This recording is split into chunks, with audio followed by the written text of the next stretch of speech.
When people hear a title like that, their minds jump to all kinds of conclusions. And I get it. It's human nature. We're curious. We want to know the drama. But let me be clear right from the beginning. This isn't what you think. It is. This is a story about trust, about personal growth, about stepping outside comfort zones. It's about confronting assumptions, facing fears, and learning things about yourself and your partner that you didn't expect. It's a story about race, culture, and the complexity of relationships in today's world. So before you judge, before you roll your eyes or click away, just listen.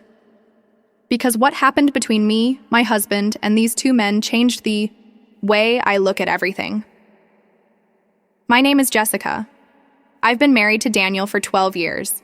We met in college. He was the quiet, thoughtful one, always reading, always observing. I was the loud one, always talking, always moving. We were opposites, in every way, but somehow we fit. Over the years, we built a life that looked, at least from the outside, pretty perfect. 2 kids, a house in the suburbs, a dog, PTA meetings, vacations to Disney, all the check boxes. But deep down, I always felt like there was this part of me, this version of myself that I hadn't met yet. I didn't even know how to describe it. Just a quiet sense that there was something more out there. Some version of me I hadn't lived into. Daniel always knew this about me. And to his credit, he never tried to stifle it. In fact, he encouraged it. That's the thing about him. He's not just my husband. He's my mirror, my grounding force. And sometimes, the one who pushes me when I need it most. It started on a Friday night. We were having wine after the kids went to bed.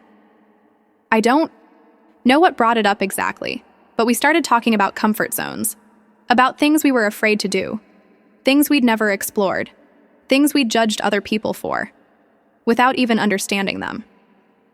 Daniel asked me, "What's something you've always been curious about but never allowed yourself to consider?" I laughed at first. I thought he was joking, but he was serious. So I told him.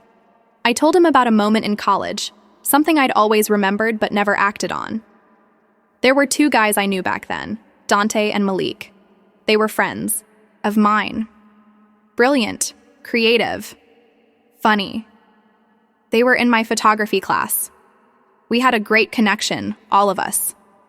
There was this energy, this spark. But I never let myself go there. I was scared. Scared of judgment, scared of what people would think, scared of what I would think. Daniel didn't flinch. He just looked at me and said, "What if you didn't have to be afraid anymore?" I didn't know what to say. I just stared at him. It wasn't about those 2 men specifically. It was about what they represented: freedom, curiosity, the kind of openness I had buried deep under years of playing it safe. Daniel and I talked for hours that night.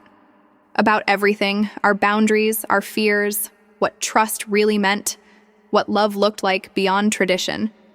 It was the most honest conversation we'd ever had, and it left us both changed.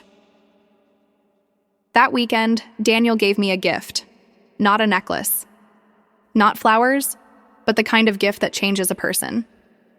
He introduced me to 2 of his colleagues from work, Xavier and Andre, both married, both kind, intelligent, gentle, and Black. Yes, that part matters. Because we can't pretend that race doesn't play a role in how we see each other, how we carry ourselves, how we are perceived. And for me, a white woman who grew up in a mostly white town, it meant confronting a whole lot of assumptions I didn't even know I had. We didn't jump into anything reckless. This wasn't some impulsive decision made in the heat of the moment. We talked, all of us. We had dinner. We laughed. We told stories. And slowly, over time, we built trust. The experience wasn't physical in the way you might assume. It was emotional, psychological. It was about vulnerability, about being seen fully, about standing in the middle of discomfort and saying, "I'm still here. I'm still worthy." Daniel was with me every step of the way, not physically, but emotionally. He was my anchor, and every time I doubted myself, He reminded me why I started this journey in the first place: to grow, to stretch, to discover. What happened between me and those two men changed me. Not because they were black, not because it was unconventional, but because I saw parts of myself I didn't know existed.